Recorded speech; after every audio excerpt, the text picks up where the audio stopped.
السلام عليكم ورحمة الله وبركاته. إلى حضرة النبي المصطفى محمد صلى الله عليه وسلم وآله الكرام وأصحابه النظام شهد الأمور الفاتحة. أعوذ بالله من الشيطان الرجيم. بسم الله الرحمن الرحيم. الحمد لله رب العالمين الرحمن الرحيم مالك يوم الدين. إياك نعبد وإياك نستعين. اهدنا الصراط المستقيم صراط الذين أنعمت عليهم غير المغضوب عليهم ولا الضالين آمين. ثم إلى جميع المسلمين والمسلمات المؤمنين والمؤمنات خصوصا آباءنا وأمهاتنا وأجدادنا وجداتنا ولمشايخنا ولمعلمنا ولذوي حقوق علينا وخصوصا مصنف هذا الكتاب. الفاتحة. أعوذ بالله من الشيطان الرجيم. بسم الله الرحمن الرحيم. الحمد لله رب العالمين الرحمن الرحيم مالك يوم الدين. إياك نعبد وإياك نستعين. اهدنا الصراط المستقيم صراط الذين أنعمت عليهم غير المغضوب عليهم ولا الضالين آمين. أعوذ بالله السميع العليم من الشيطان الرجيم. بسم الله الرحمن الرحيم. الحمد لله رب العالمين. اللهم صل صلاة كاملة وسلم سلاما تاما على سيدنا محمد الذي تنعم به اللقاء وتنفرج به الكرب وتقضى به الحوائج وتنال به الرغائب وحسن الخواتم ويستسقى الغمم بوجهه الكريم وعلى آله وصحبه في كل لمحة ونفس بعدد كل معلوم لك. اللهم افتح علينا حكمتك وانشر علينا من خزائن رحمتك يا أرحم الراحمين. اللهم رب اشرح لنا صدورنا ويسر لنا أمورنا واحلل عقدة من ألسنتنا يفقه أقوالنا برحمتك يا أرحم الراحمين. صلى الله على سيدنا محمد وعلى آله وسلم. الحمد لله رب العالمين. الحمد لله رب العالمين وبه نستعين على أمور الدنيا والدين والصلاة والسلام على سيدنا محمد وعلى آله وأصحابه ومن تبعهم بإحسان إلى يوم الدين. أما بعد. Alhamdulillah, ibu-ibu, bapak-bapak, hadirin hadirat muslimin muslimat yang dirahmati Allah SWT insyaallah sekalian. Pertama kita syukur kehadrat Allah SWT kerana Allah SWT telah anugerahkan taufik dan hidayah kepada kita untuk kita beriman kepada Allah SWT dan dengannya dapat kita datang pada malam ni di surau Haji Leman dan dapat semayang berjemaah waktu maghrib, dan kemudian setelah itu kita hidupkan majlis kuliah kita. Jadi insyaAllah pada malam ini kita sambung pengajian kita pada kitab Ushul Tauhid. Kitab Ushul Tauhid daripada Al-Alim Alama Syekh Husain Nasir bin Muhammad Tayyib, ulama Kedah. Maka beliau telah mujahadah menulis kitab ini untuk beri kepahaman kepada umat ini tentang kepentingan beriman kepada Allah SWT dan tentang menzahirkan keimanan itu kepada halayak agama, mensyiarkan agama Allah SWT dengan mengamalkan agama. Baik, kita sambung pengajian kita pada muka surat 20 Jawi yang masuk daripada faedah. Faedah. Itu dia bahasa Rumi itu faedah. Masih lagi dalam bab solat.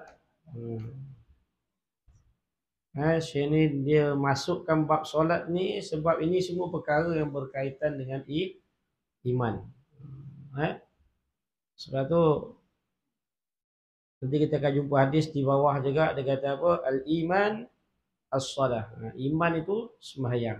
Sebab tu nak bicara pasal sembahyang sebab dia ada kaitan rapat dengan sembahyang. Baik. Qala musannif rahimahumullahu ta'ala wa nafa'ani wa iyyakum bi 'ulumihi fi daraini amin. Faidatun. Ini suatu yang berguna. Faedah ni satu yang berguna lah. Jadi kalau kita baca kitab ni, apa yang ditulis lepas ni, ini sangat berguna pada diri kita. Sebab tu kata faedah, ini suatu yang berguna. Apa dia? Telah meriwayatkan daripada Ibnu Hibban di dalam sahihnya daripada hadis Sayyidina Abdullah bin Sayyidina Umar radhiyallahu anhuma marfu'an. Hadis ini adalah hadis marfu', hadis yang diangkat. Innal 'abda idza qama yusalli utiya bi dhunubihi fawudi'at ala ra'sihi aw ala atikihi fa kullama raka'a aw sajada tusaqata hatta yabqa minha syai'un insyaallahu ta'ala. Artinya bahawasanya seseorang hamba, dia ringkas dia, bahawasanya hamba, maknanya seorang hamba, bahawasanya seorang hamba, innal abda, sesungguhnya seorang hamba, apabila berdiri ia pada hal sembahyang ia, nescaya didatang dengan segala dosanya, utiya bi zunubihi, dan didatangkan dengan segala dosanya, maka dihantar akan atas kepalanya, maka dihantar akan dia atas kepalanya. Ini fawudiyat ala ra'sihi au ala atiqihi, ataupun berada di atas tengkuknya ataupun lehernya yang belakang, tengkuknya yang belakang. Maka tiap-tiap rukuk ia seorang yang sembahyang itu, atau sujud ia yang sembahyang itu, nescaya gugurlah segala dosanya itu hingga tiada tinggal daripadanya sesuatu, insya-Allah dengan kehendak Allah Ta'ala, dengan izin Allah Subhanahu Wa Ta'ala. Jadi sebab tu dia kata sembahyang ni dia penghapus segala dosa. Jadi dalam hadis ni dia menggambarkan bahawa dosa itu seperti mana dikumpulkan segala dosa tu. Dosa ni perkara yang nampak sebenarnya. Dosa ni sebenarnya perkara yang ada. Dosa ni setiap benda yang ada, dia boleh lihat. Cuma tinggal lagi kita ni dihijab oleh Allah Subhanahu Wa Taala. Setiap benda yang ada pasti dapat dilihat kan. Kullu mawjudat, semua setiap benda yang ada boleh dilihat. Seperti mana kalau kita pernah dengar hadis, ada seorang sahabat kan, apabila dia mengambil wuduk, maka dia nampak titisan wuduk tu, dosa-dosa gugur melalui titisan wuduk ni. Kita tak nampak, orang lain tak nampak, tapi dia nampak. Allah buka mata kasyaf. Allah buka mata dia. Allah buka hijab. Allah buka hijab, dia boleh nampak akan gugurnya dosa. Ini orang yang telah diberi kelebihan ataupun karamah. Kelebihan ni karamah lah. Allah muliakan dia dengan nampak benda-benda perkara tersebut. Jadi dalam hadis ini nak bagi tahu, apabila seorang tu dia tunaikan sembahyang, segala dosa-dosa tu dikumpulkan, kemudian diletakkan di atas tengkuknya. Seolah-olah nak bagi tahu, seolah-olah diletakkan di atas tengkuk dia. Kemudian apa jadi barang kalau kita letakkan atas tengkuk? Macam kita letak barang atas tengkuk kita dalam keadaan kita tunduk. Sama ada kalau kita rukuk ataupun sujud, insya-Allah dia akan jatuh ke bawah. Sebab tu kata insya-Allah. Dengan izin Allah tu, dosa tu gugur. Kalau kita ikut hukum adat pun begitu juga. Letakkan satu barang kat tengkuk kita, apabila kita rukuk ataupun sujud, maka jatuhlah di atas tengkuk kita. Itu pun dengan izin Allah Subhanahu Wa Taala. Kalau Allah tak izinkannya, tak dapat juga. Sebab tu dia kata insya-Allah. Sebab apa? Ia berkaitan dengan penyempurnaan dalam semayang. Sebelum ni kita dah bicara kan tentang kesempurnaan semayang. Kesempurnaan semayang tu bukan daripada semayang tu sendiri saja. Bahkan daripada taharah lagi. Daripada kesucian dia lagi, kemudian daripada bab wuduk, sehinggalah baru masuk semayang. Tapi kalau tak sempurna taharah, tak sempurnalah wuduk, maka Nabi kata, tidak ada solat tanpa wuduk. Kan? Tidak ada solat tanpa wuduk. Jadi kalau wuduk kita pun tak selesai, kan? Bagaimana semayang kita pun nak selesai. Sebab tu bab wuduk ni kita kena betul-betul. Kena sungguh-sungguh, jangan main-main. Ambil wuduk tu, ambil dengan betul-betul. Ambil dengan penuh tawajuh. Sebab wuduk tu juga ibadah. Kita kena faham. Wuduk ni satu ibadah. Jangan ingat kita nak basuh muka je. Wuduk tu kira ibadah. Sebab tu buat ambil wuduk dapat pahala. Hari tu maknanya kita kena sempurnakan segala hak-hak di luar semayang dan di dalam semayang. Barulah semayang itu dijadikan asbab untuk menggugur ataupun membersihkan segala dosa. Kalau tidak, solat tu sendiri cela dia balik. Sebab tu Allah kata dalam Quran, fawailul lil musallin. Fawailul lil musallin. Kan? Dan kecelakaanlah, maka sesungguhnya celakalah. Ataupun masuklah neraka wil lah bagi orang yang lalai dalam sembahyang dia. Allah bagi cerita cela balik dalam sembahyang. Ada orang sembahyang tapi sembahyang dia sebab dia jadi dicela oleh Allah Subhanahu Wa Taala. Sebab tu kena jaga betul-betul. Ini satu faedah bagi kita. Jadi apabila kita faham sembahyang ini boleh gugurkan dosa, maka kita sebagai orang yang beriman kepada Allah Subhanahu Wa Taala, maka tetaplah kita akan tunaikan sembahyang sama ada fardu ataupun sunat. Sebab tahu kita ni orang yang banyak buat dosa. Hari-hari buat dosa. Jadi Allah Ta'ala dah bagi satu perantaraan untuk hilangkan dosa, iaitu dengan sembahyang. Sebab tu penting kita jaga sembahyang. Dan sabda Nabi sallallahu alaihi wasallam, al-imanu salatu. Artinya bermula iman, iaitulah sembahyang. Iman ni juga natijah daripada iman ataupun kesan daripada seorang tu beriman kepada Allah, nescaya dia akan solat. Solat inilah perbuatan dipanggil perbuatan hamba. Perbuatan hamba. Di dalam situ ditunjukkan kelakuan-kelakuan orang yang beriman. Kelakuan orang yang beriman. Sebab tu beriman ni dari beberapa perkara. Iman ni daripada pertama yakin. Iaitu mengetahui lah. Mengetahui tu yakin. Yakin, mengetahui tak cukup. Dia kena mengaku. Mengaku itulah iman. Mengaku itulah iman. Kalau kita tak mengaku, samalah kita macam orang Yahudi.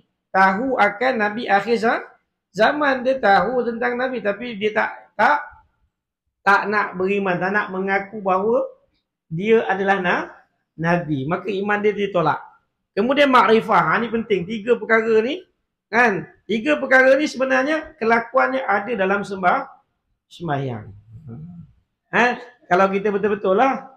Sepatutnya kalau kita dah sampai kita punya tauhid gitu, kita punya keyakinan kita, iman kita betul pada Allah SWT, ini akan terjadi. Sebab tu iman itu solat. Solat tu iman. Sebab tu tidak ada bahagian dalam orang yang beriman untuk dia saja-saja nak tinggalkan sembahyang. Tak ada. Tidak ada bahagian dalam Islam untuk meninggalkan sembahyang, melainkan orang gila. Kata orang gila je. Orang gila je yang berani tinggalkan sembahyang.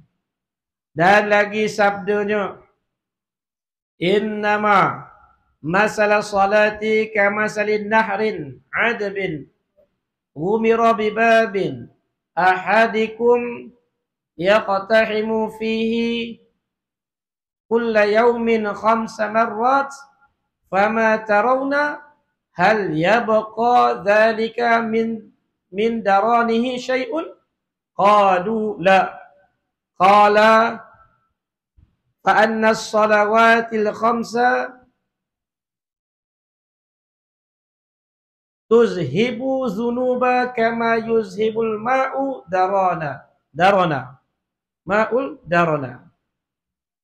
Artinya hadis ni sama, banyak hadis yang selafaz macam ini yang berbagai-bagai jenis lafaz. Tapi Syekh ni dia ambil lafaz hadis ni lah. Dalam riwayat macam-macam, yang lebih kurang macam ni juga. Artinya bahawa sungguhnya misal ataupun perumpamaan ataupun bandingan, kalau nak dibandingkan semayang, iaitu seumpama sungai.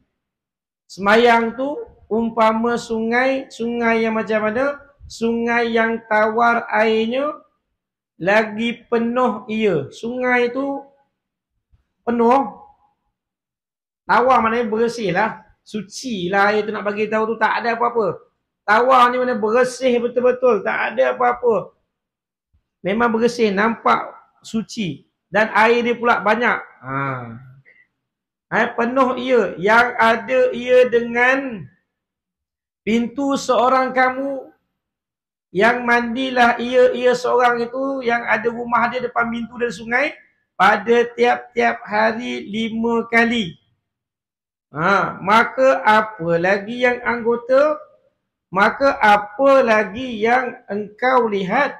Adakah tinggal yang demikian yang dah mandi tadi tu, yang penuh dengan kekotoran daki tadi, adakah tinggal yang demikian itu daripada dakinya? Suatu kata mereka yang tiada dakinya suatu, iaitu sesuatu tu, adakah apa-apa lagi yang tertinggal? Daki dia pun atau kotoran, adakah tinggal? Kata mereka itu tiada. Maka sabdanya, maka bahawasanya sembahyang yang 5 waktu menghilang ia akan segala dosa, seperti menghilang air akan daki pada badannya. Jadi Nabi SAW dia mengumpamakan sembahyang itu seperti sebatang sungai. Seperti sungai yang dalam airnya jernih. Airnya jernih lagi bersih dan dalam. Mana banyaklah air. Bukan sikit-sikit. Dan mengalir pula tu. Dah lah bersih, dah lah jernih. Tawar tu jernih. Dah lah jernih. Lepas tu dalam pula tu. Nak bagi tahu tahap kesucian, kebersihan air tersebut. Kalau kita tengok pun geram, nak terkejut. Jernih betul. Kan? Dalam. Kemudian dia ada pula sungai itu di depan rumah kita gitu. Rumah kita. Tak nak, kalau nak masuk rumah, kena mandi dulu dalam sungai itu. Tak nak, kena mandi dulu dalam sungai, baru masuk rumah. Nak mandi sungai itu, kena masuk rumah. Agak-agak lah, mafhum daripada hadis ni, agak-agak lah, ada tak lagi syaki baki kekotoran. Kalau kita dah mandi tu setiap kali 5 kali mandi. Dengan air yang bersih tadi, sebelum masuk rumah tadi, kita mandi. Sebelum masuk rumah, kita mandi. Adakah kita masuk rumah dalam keadaan kotor ke bersih? Bersih. Itulah diumpamakan semayang. Semayang itu diumpamakan sungai, iaitu suatu sungai yang membersihkan segala dosa-dosa kita. Jadi semayang tu umpama sungai tadi. Kalau kita semayang, dosa kita dibersihkan 5 kali sehari. Ini satu hadis. Ada satu hadis yang Nabi SAW, dia berjalan dengan seorang sahabat. Dah lupa sama nama sahabat tu. Nabi jalan pada musim sejuk. Maka Nabi jalan di sepohon pokok, daun kering. Musim sejuk ni daun kering. Dia dah tak hijau dah kering, mati daun tu. Maka Nabi SAW lalu, Nabi berhenti di sebuah pohon, maka Nabi telah menggoyangkan pokok tersebut, dahan tersebut. Goyang, maka Nabi kata pada sahabat dia, wahai sahabatku, kenapa kau tak tanya kenapa aku buat begini? Maka sahabat dia pun tanya, ya Rasulullah, mengapakah engkau buat begitu? Kan? Maka Nabi SAW mengatakan, ketahuilah sahabatku, bahawasanya barang siapa yang mendirikan semayang, dosanya akan berguguran seperti bergugurannya daun ini daripada pohon. Mana tak ada satu daun pun tertinggal. Masa Nabi goyangkan tu semua daun gugur. Tidak ada satu batang tertinggal. Begitulah dengan semayang. Apabila seorang tu semayang, dosanya berguguran seperti mana daun-daun kering yang melekat di pohon-pohon apabila digoyangkan. Ini dia. Nak bagi tahu tu alat yang paling berkesan untuk menghapuskan dosa adalah semayang.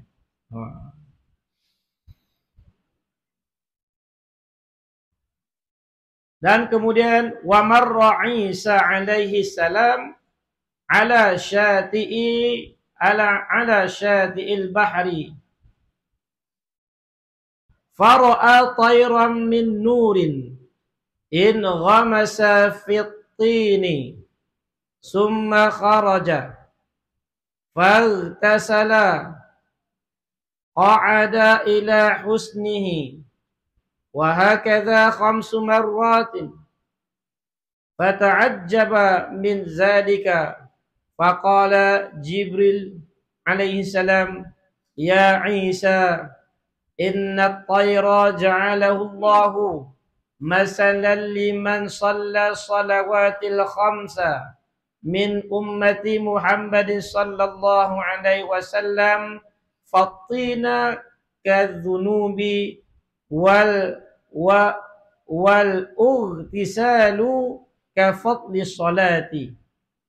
Artinya, dan telah lalu Nabi Isa alaihi salam atas tepi laut. Nabi Isa lalu tepi laut, maka melihat ia akan seekor burung daripada nur, yakni daripada cahaya. Menyelam ia di dalam lumpur laut. Dia selam dalam lumpur.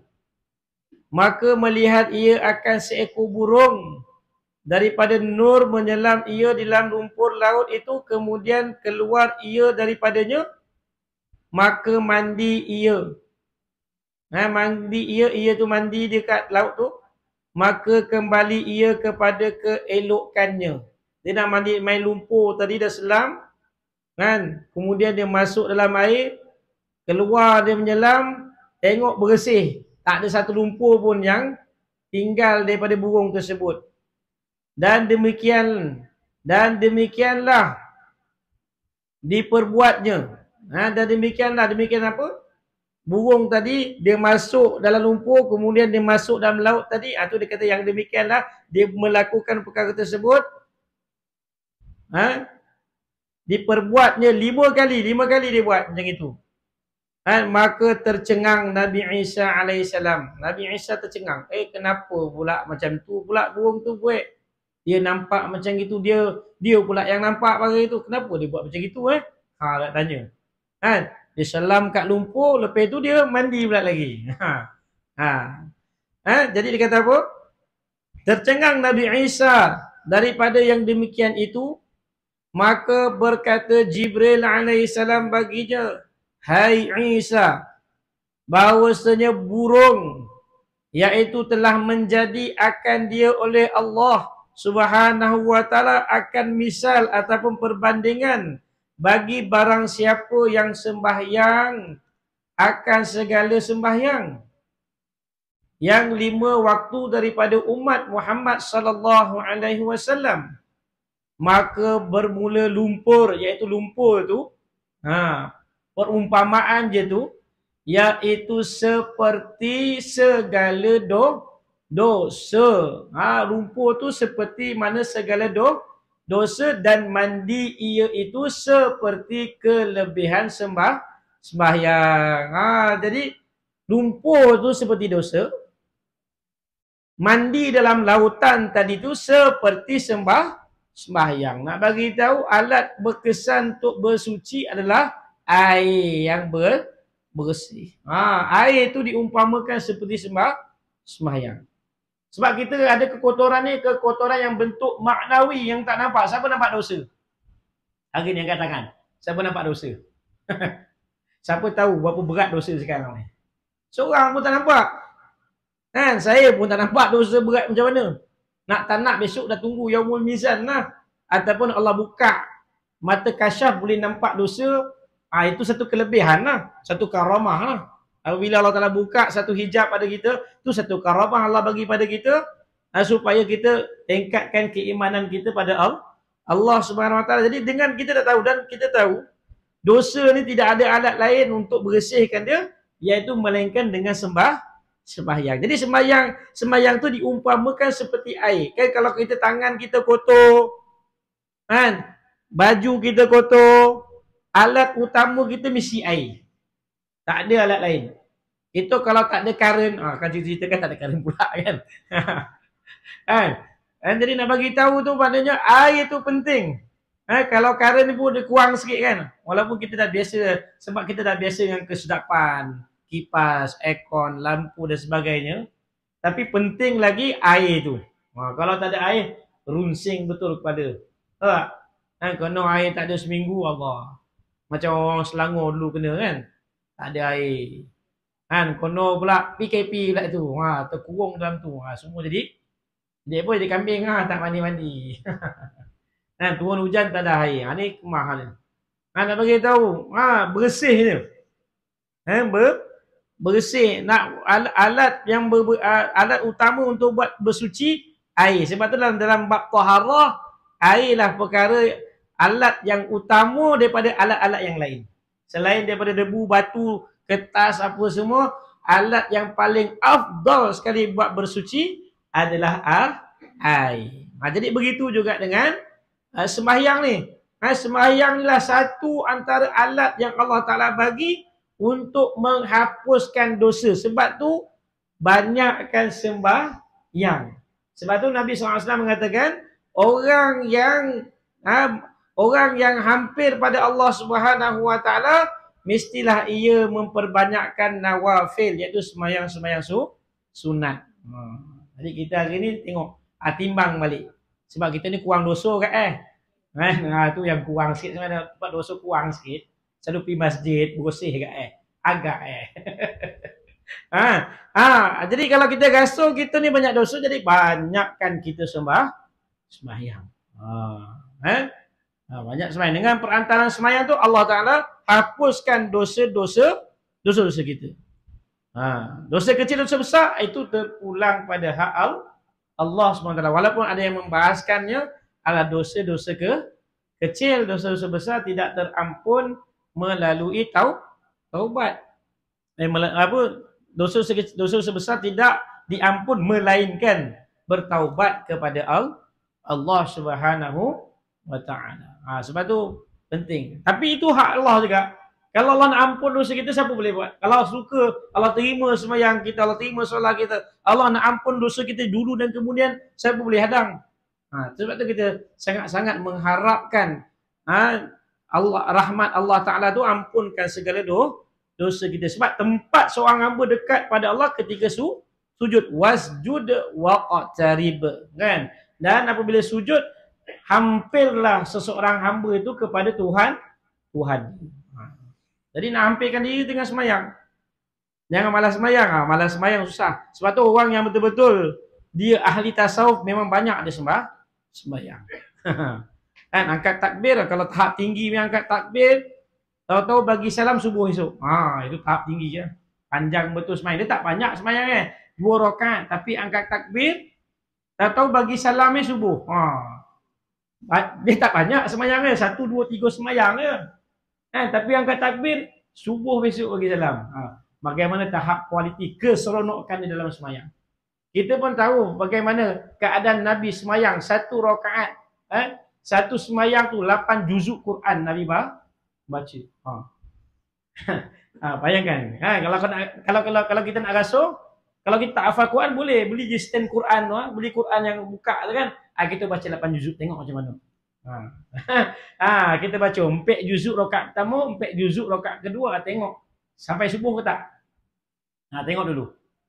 Kalau bacaan biasa sejam ke tak? 1 juzuk 1 jam, itu pun untuk orang yang mahir lancar. Yang tu gagap-gagap tu wallahualam lah. Kan? 8 juzuk bayangkan. Ni orang yang ada keseronokan dalam sembahyang lain. Kadang-kadang Allah Ta'ala beri keberkatan masa kepadanya. Sebab tu jangan pelik. Orang yang dah sampai ni kita jangan pelik. Memang perbuatan dia memang pelik. Orang dah sampai. Yang kita tak sampai, kita yang tengok dia pelik. Dia pula pelik tengok kita. Macam itu. Sebab tu penting. Tasawuf tu bukan saja orang ambil tarikat. Jangan dah masuk tarikat dengan tasawuf. Belum lagi. Tasawuf tu bukan tarikat. Tarikat tu satu amalan. Kan? Tasawuf ni dalaman kita. Hati kita. Hati kita dengan Allah. Itu tasawuf.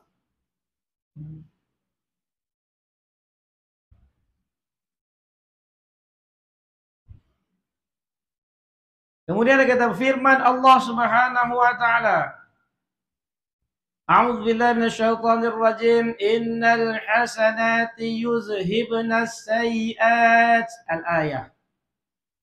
Artinya bahawasanya segala kebajikan iaitu menghilang sekaliannya akan segala kejahatan. Jadi solat itu dia segala kebaikan yang kita buat tu dengan sembahyang itu menghapuskan segala keburukan. Tu dia kata ni yang Allah maksudkan innal hasanati yuzhibnas sayyi'at. Dengan kebaikan yang Allah Ta'ala beri, kurniakan kepada kita, iaitu alat semayang itu menghapuskan segala keburukan ataupun amal-amal kesalahan yang telah kita buat. Ini dalilnya. Allah hapuskan dosa kita. Dan telah berkata Ala'i. Ini siapa ni? Tafsir ni Imam Ala'i. Pada tafsir surah Ankabut, bermula sembahyang iaitu kenduri pengantin. Dia umpamakan sembahyang itu seperti kenduri pengantin bagi sekalian orang yang muhidin. Orang yang artinya orang yang mengesakan Allah Ta'ala, maka bahawasanya berhimpun padanya oleh beberapa ibadah seperti bahawasanya kenduri pengantin, iaitu berhimpunlah padanya oleh beberapa bagai makanan. Kenduri kan banyak makanan. Tengok kalau gombau ni tak sah satu lauk. Kuang-kuang 3-4 lauk letak Kan? Kok kalau dah ada lomak, masak lomak mesti udang galah hai ada masak sambal. Kan? Udang besar rimau tu kan. Ada pula sambal potai dia pula. Ada pula sambal daun kayu dia pula. Kan? Macam-macam. Tak mohon dia satu tu. Orang bau kalau kenduri. Kalau dia buat satu je makruh rasa diri dia tu lah. Mana dia rasa tak sedap lah. Makruh lah, benci. Tak apa-apa suka tu makruh nama dia tu. Kan? Bagi diri dia, tak sedap lah. Mesti nak lauk tu banyak. Kan? Hidangan tu macam-macam. Jadi macam pelbagai pilihan. Jadi Syekh ni juga mengumpamakan sembahyang tu seperti mana kenduri yang mana dihidangkan macam-macam makanan. Dihidangkan dengan berbagai jenis makanan. Apabila sembahyang hamba itu 2 rakaat, nescaya firman Allah Ta'ala, hai hambaku, engkau datangkan serta al-ta'if engkau dengan bagai-bagai warna ibadah daripada berdirinya. Ni do'if ke do'if? Kat situ kalau Rumi dia tulis do'if ke do'if? Do'if lain tau. Do'if tetamu. Kalau do'if tetamu. Tapi kat sini tengok macam ada ain pula. Kalau do'if, ni mana kekurangan. Kalau do'if, kekurangan lah. Kalau do'if, tetamu. Tu nak tengok maksud balik daripada ayat ni. Sebab saya tengok kalau bahasa dia kata, hai hamba engkau datangkan serta do'if engkau. Do'if kekurangan lah. Mungkin lah betul kekurangan. Boleh juga dimaknakan. Kalau dhaif tetamu. Dhaif yang kekurangan lah. Hai hamba-ku, engkau datang serta dhaif engkau dengan bagai-bagai warna ibadah daripada berdirinya. Yalah kita semayangkan banyaknya yang tak sempurna. Banyak dosa, banyak kekurangan lagi. Betul lah tu maksud dia. Kan? Dan rukuknya. Mana ni? Lari dah dia. Pada warna ibadah daripada berdirinya. Kan dhaif, diri pun kadang betul tak betul Dan rukuknya, dan sujudnya, dan bacaannya, dan tahlilnya, dan tasbihnya, dan tahmidnya, dan tamjidnya, dan takbirnya, dan tasyahudnya, dan tarhimnya, dan tusallaihinya ala nabi. Iaitu selawat kau ke atas Nabi SAW. Dan tawajuhnya, iaitu penumpuan hati itu dalam semayang. Dan istighfarnya, mohon taubat kepada Allah. Dan salamnya, maka bermula aku sertakan ketinggian aku. Allah bagi tahu aku sertakan ketinggian aku ni sebagai Tuhan ni. Dan kebesaran aku tiada gemar. Tiada gemar dan tiada patut. Gamar ke gemar? Tiada gamar, tergamar. Dia punya hamzah tu bulat gitu, dia tak nampak kan? Tiada gamar ataupun tak tergamar. Tak tergamar, tak sampai hati lah. Dan tiada patut daripada aku bahawa aku tegah akan dikau akan syurga. Yang ada di dalamnya itu beberapa bagai warna nikmat. Sesungguhnya aku wajib bagi engkau syurga dengan segala nikmatnya seperti barang yang engkau sembah akan daku dengan bagai-bagai ibadah. Tu nak bagi tahu tu.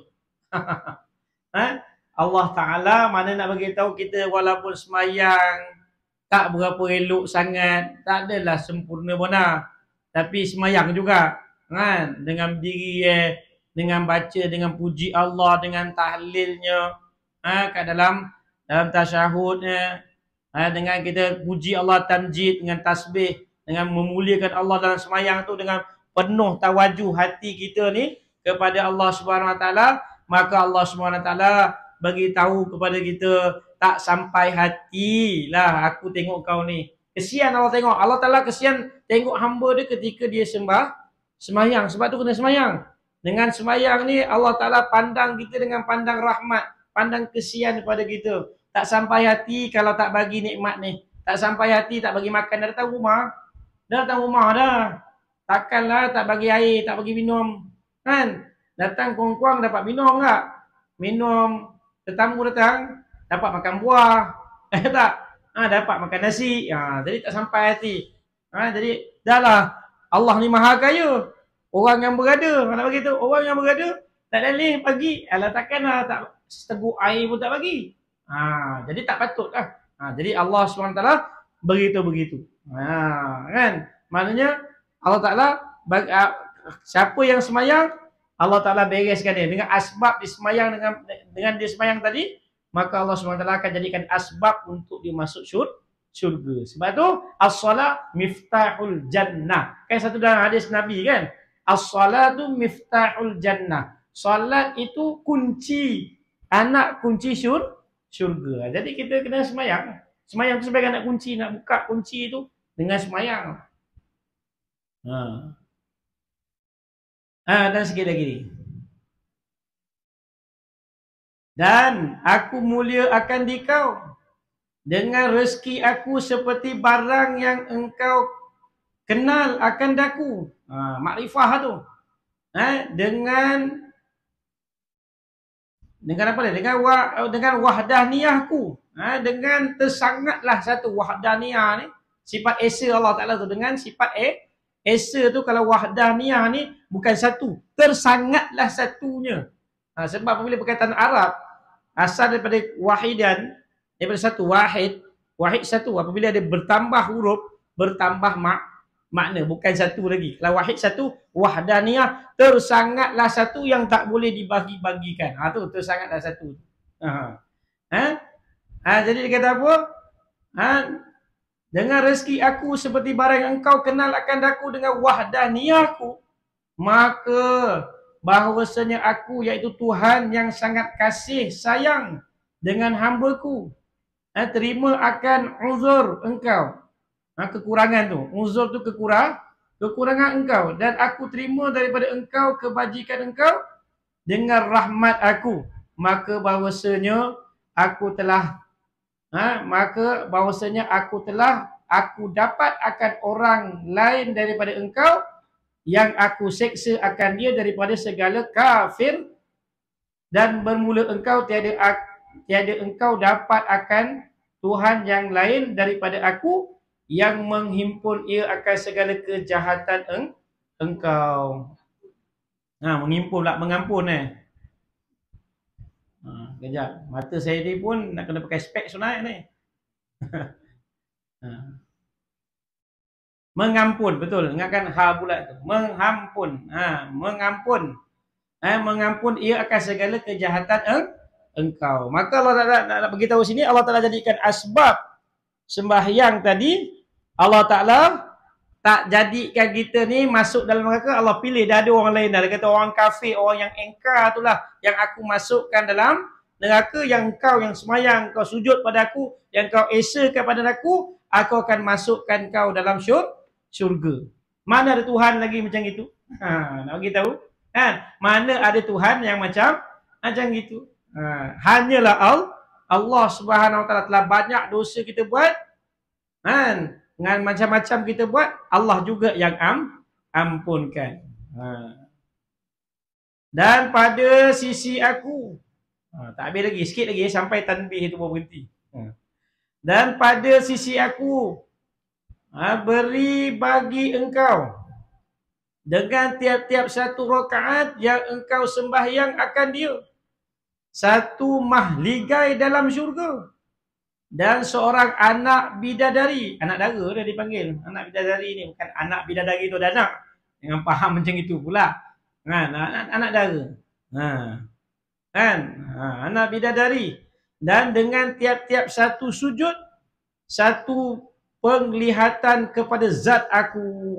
Dia yang paling mahal sekali, melihat zat Tuhan. Itu yang paling besar sekali nikmat dalam syurga, yang mengatasi segala nikmat-nikmat yang ada dalam syurga, iaitu melihat zat Tuhan. Sebab tu syurga ni ada tingkatan dia. Nanti ada tingkatan paling tinggi, syurga Firdaus. Syurga Firdaus hari-hari boleh tengok Tuhan. Syurga yang bawah sikit mungkin selang sehari. Bawah sikit mungkin 3 hari 4 hari sekali. Dan bawah-bawah tu dia ada. Apabila satu dalam hadis kan, ada Nabi cerita dalam satu hadis, apabila seorang ni dia dah bertemu dengan Tuhan dia, besok dia akan dijemput. Dia akan dijemput dengan unta emas. Seorang nak menghadap Tuhan ni besok, dia akan dikenderaankan dengan unta emas, kemudian dihadapkan di hadapan Allah Subhanahu Wa Taala. Ringkasnya dia dah bertemu dengan Allah Subhanahu Wa Taala, bukan kojak. Bukan kojak, sampai bidadari-bidadari menggeletek ke dalam syurga. Tak sabar-sabar, kenapa abang tak balik lagi ni? Lama betul. Kalau ibu-ibu ni tak tahulah. Kalau suami tak balik, menggeletek tak? Ke suami yang menggeletek tak? Nak kena balik kan? Jadi apabila kalau jumpa Tuhan ni, suami ni, kalau biasa kita, kalau dah jauh sangat, dah lama kan, tu ingat bini kita, betul tak? Ini tak ada. Apabila kita bertemu dengan Allah Subhanahu Wa Taala, lupa segala. Memang tak ingat bini kita pun kita tak ingat. Bidadari dalam syurga semua dia yang tak sabar-sabar. Bila abangku nak balik? Maka Allah Ta'ala sedarkan dia. Wahai hamba-Ku, cukuplah. Isteri-isterimu sedang tunggu kamu di bilik-bilik kamu. Maka berpulanglah kamu. Apabila dia balik, dia berjumpa dengan isteri dia. Isteri dia tengok, punya cantiknya, handsomenya. Ya Allah, bayangkanlah ibu-ibu balik ni, ayah-ayah semua ni, Kan?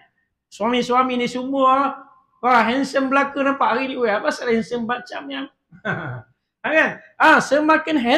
Semakin handsome.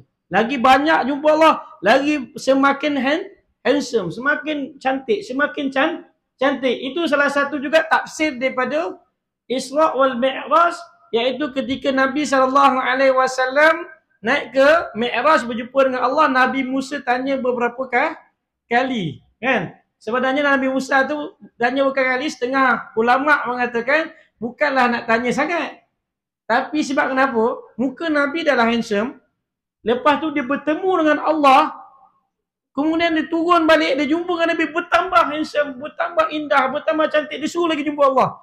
Jumpa lagi, bertambah cantik lagi. Sebab itulah Nabi Musa AS suruh Nabi turun itu dalam satu tafsir ulama mengatakan sebab kenapa Nabi Musa AS suruh Nabi ulang alik. Sebab apa? Tidak puas tengok keindahan wajah Nabi SAW. InsyaAllah besok kita semua yang handsome. Jangan risau.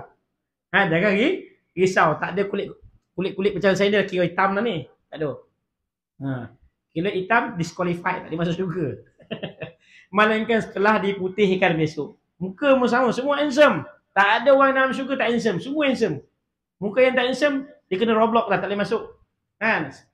Selepas dia dah di-handsomekan, dia akan dimasukkan. Muka besok semua handsome. Perempuan pun sama. Semua cuncut punya. Bukan macam sekarang ni lah. Sekarang ni cun juga. Sekarang ni cun juga. Kan? Tapi dalam syurga besok, Masya Allah. Sweet 17 besok.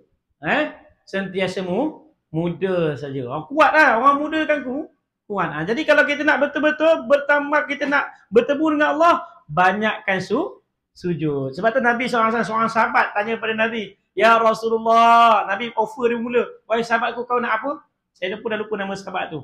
Kan? Aku tak nak minta apa-apa lagi dah. Aku nak minta supaya aku ni bersama engkau besok di dalam syurga. Maka Nabi kata, kau berbantu-bantulah aku dengan bikasratil sujud, dengan perbanyakkan sujud. Sebab tu kalau kita nak bersama dengan Nabi, kita nak sentiasa lihat wajah Allah, nak lihat zat Tuhan, maka hendaklah kita memperbanyakkan sujud. Tapi bila kita banyak sujud, maknanya kita banyak nak jumpa Allah. Besok Allah Ta'ala akan zahirkan zatnya besok di akhirat kelak yang kita tak tahu. Macam mana kaifiat yang kita tengok, insya-Allah kita akan sampai besok di akhirat. Sebab tu kita sentiasa memperbaiki amal kita supaya kita dapat lihat Allah Ta'ala dengan kaifiat yang baik. Tak nak lihat kaifiat Allah dengan yang tak baik, dengan tengok kemukaan Allah saja kita nampak. Tak nak. Kita nak nampak keindahan zat Allah Subhanahu Wa Ta'ala yang tidak terhingganya. Tak pernah tengok. Kan? Jadi selama ni kita sembah, mestilah kita tengok siapa yang kita sembah. Wallahu alam. Dah ya? Tiba tanbih dah tadi. Intahi. Selesai. Tanbihun wallahu alam. Tunggu. Kita sambung pada minggu akan datang. Tanbih. Bulan ni bulan tauhid. Bulan depan, bulan ni bulan tauhid. Bulan depan bulan fiqh. Kita ada bulan kat sini. Wallahu alam. Ada tanyaan? Apa-apa pertanyaan boleh soal tanya.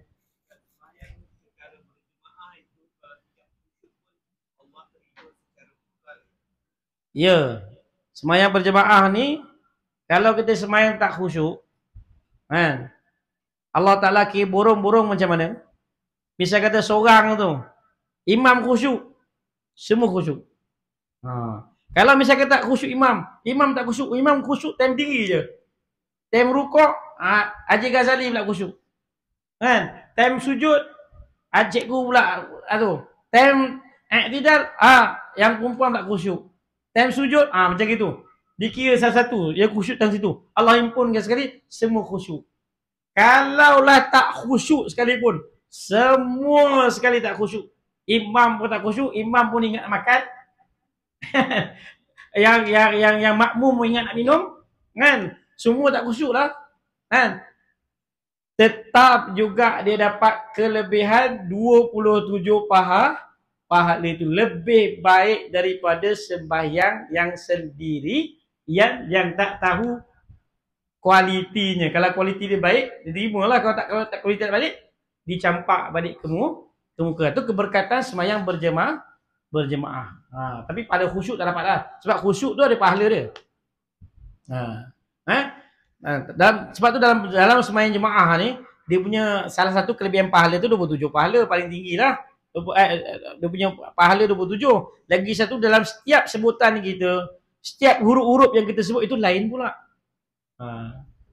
Pahala sembahyang tu sendiri, pahala sembahyang berjemaah tu sendiri dah 27.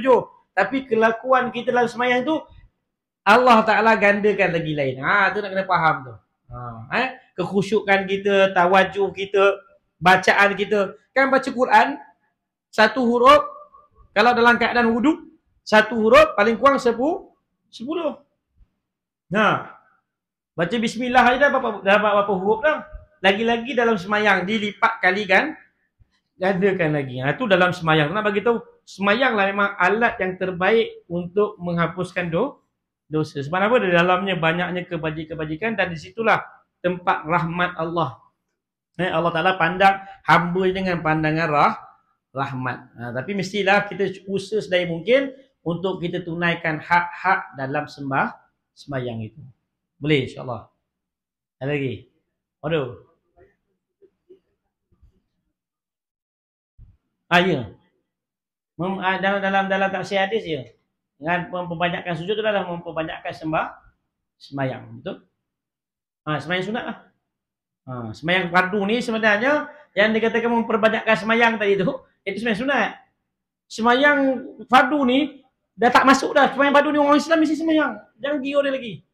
Bila sebut bikasrati sujud tu, mana sujud sembahyang sunat tu. Bukan sembahyang fardu. Sembahyang fardu tu memang tu dia kata tidak ada dalam Islam satu bahagian yang meninggalkan sembahyang. Tak ada. Sebab tu dalam satu hadis yang lain juga ada mengatakan dalam yang kita lepas kita dah baca kan, perbezaan di antara sembahyang itu membezakan di antara orang yang beriman dan orang yang kafir, orang yang kufur. Sembahyang tu sendiri.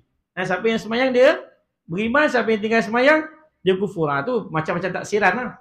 Kalau fadailnya kita takut lah kalau tengok makna secara zahiriah, makna daripada kita tafsirkan tafsir zahir lah, lafzi dia. Tafsir lapas tu datangkan tarbiyah bagi kita.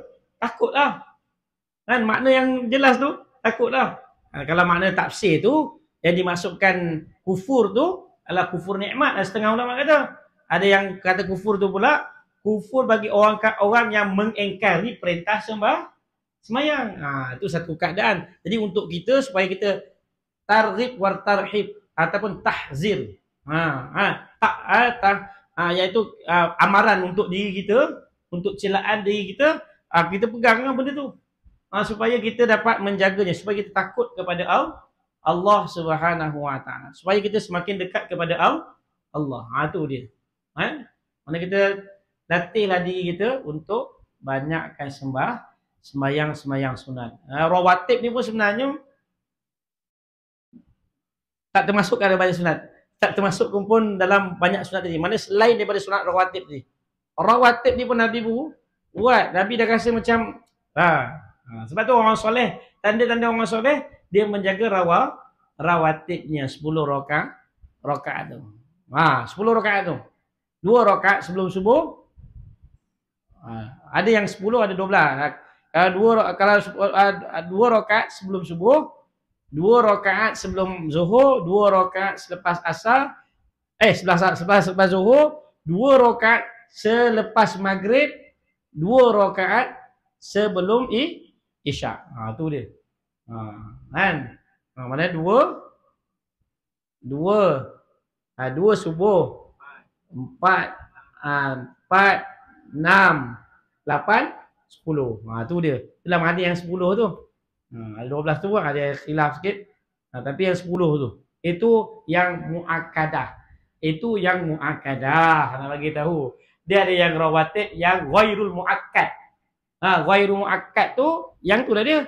2 rakaat tambah jadi 4 rakaat sebelum zuhur, 2 rakaat tambah jadi 4 rakaat selepas zuhur, 2 rakaat sebelum asar, 2 rakaat sebelum maghrib dipanggil qablah khafifah. Kemudian 2 rakaat jadi 4 rakaat sebelum isya, 2 rakaat tak dia jadi 4 rakaat selepas isya, 4 rakaat. 4 rakaat selepas isya. Itu semua ghairu muakkad. Yang muakkad tadi itulah. Yang sebut 10 tu itu muakkad. Rawatib tu lah dia. Yang saya sebut tadi tu semua solat rawatib. Rawatib ni terbagi yang muakkad dan ghairu muakkad. Nanti akan datang kitab fiqh Idaman Penuntut tu dia akan ceritakan yang mana muakkad, yang mana ghairu muakkad. Boleh ya? Wallahu alam. Panjang. Tutup soalan tutup. Dah malam. Wallahu alam. A'udzubillahi minasyaitonir rajim. Bismillahirrahmanirrahim. Rabbana zalamna anfusana wa in lam taghfir lana wa tarhamna lanakunanna minal khasirin. La ilaha illa anta subhanaka inna kunna minadh dhalimin. Allahumma arinal haqqan haqqan warzuqna ittiba'ah wa arinal batilan batilan warzuqna ijtinabah. Allahumma hdina wahdina wahdina sajami'a waj'alna sababan liman ihtada. Allahumma hdina siratal mustaqim siratal ladzina an'amta 'alaihim minan nabiyyin wasiddiqin wasyuhada'i wassalihin wa hasuna ulaika rafiqa ya arhamar rahimin. Allahumma ansur li ikhwana fi Palestin waj'alna minal rasyidin. Sallallahu ala sayyidina Muhammad wa ala alihi wasallam walhamdulillahi rabbil alamin. Qabbalallahu minna wa minkum innahu minkum taqabbal ya karim. Subhanallah bihamdihi subhanallah. Assalamualaikum warahmatullahi wabarakatuh.